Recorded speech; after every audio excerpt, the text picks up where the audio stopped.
This is the next section of our talk about spiritual refugees like Rabban Gamliel here in Yavne, who had to flee the old city to fight the war of Torah, which is not necessarily a war that needs blood. It's a war of culture, of ideas. Because when you have a dominant idea or culture, that creates identity, and that creates a vision, that creates an agenda, and that gives vision to the leaders. And the leaders understand that they have something behind them that they're shooting for, that they're aiming for. The purpose of war is not to kill. The purpose of war is to find true peace so that we don't have to fight anymore. So here in Yavne, you have this sense of Am Yisrael on the run in their own country from the Romans. And the same was true of the Greeks. And we mentioned in the earlier talk that the Greeks were not outwardly violent towards the Jews. Alexander the Great came here with great honor and was received with honor, and he offered economic growth and wealth to the people, and they needed a little bit of that, I'm sure. And it was only later, when new kings came and they felt that the Jews were too independent because of their culture, they said, oh, we're going to cut off your calendar, we're going to have our calendar. We're going to cut off your Torah, we'll have our own religions. And then we're going to cut off Shabbat. Why do you guys need to sit down one day a week? We need to work every day of the week. And so those were the three things that the Greeks took away, which is in parallel in a great deal to the Roman sovereignty that they tried to establish here before the destruction and after the destruction of the Second Temple. So you see, all these wars, they're about something to do with God, with Torah, with mitzvot. Because the people who don't really want God are not going to be attached or interested in the Jewish cause, the purpose, the mission, the vision of the perfection of mankind and society on earth. That's too big, that's too far. Let's have a good time today.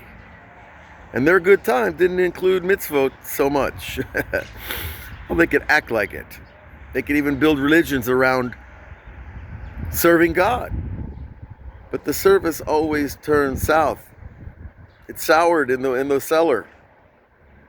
Because our intention, the intentions of people who don't have the one God idea, even if they tell you they do, they don't. And I've talked to enough Christians and Muslims that the God that the Muslims believe in, oh, he approves of murder, butchering children, sure. And the God that the Christians believe in, well, he really came down from heaven and became this man. And so these are concepts that just don't ring right in the head or the heart. And Judaism says, why don't you make it simple? There's one God, he did everything. And he wants us close to him. And he gave us his mitzvot so that we can align our will with his will. And when you have the alignment, you have one will.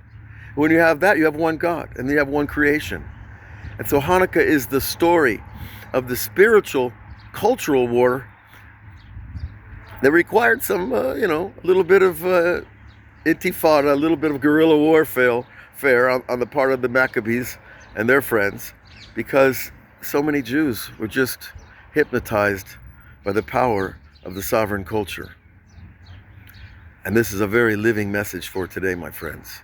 We should all merit to taste one drop of real freedom that comes from being chiefly and only the servant of the one infinite being. And when you get that taste, you can't be fooled again.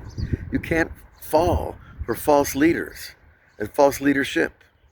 Not the Jewish variety and not the non-Jewish variety. Because we have a king, we have a master, we have a law. All we got to do is live it. So there's a lot more that could be said, and as Hanukkah comes and unfolds before us 8 days of lighting these lights are here to remind us of a victory. Which victory? The victory over foreign culture, or the cleansing of the place in our hearts where foreign culture still has too much influence. God bless you all. We'll see you again.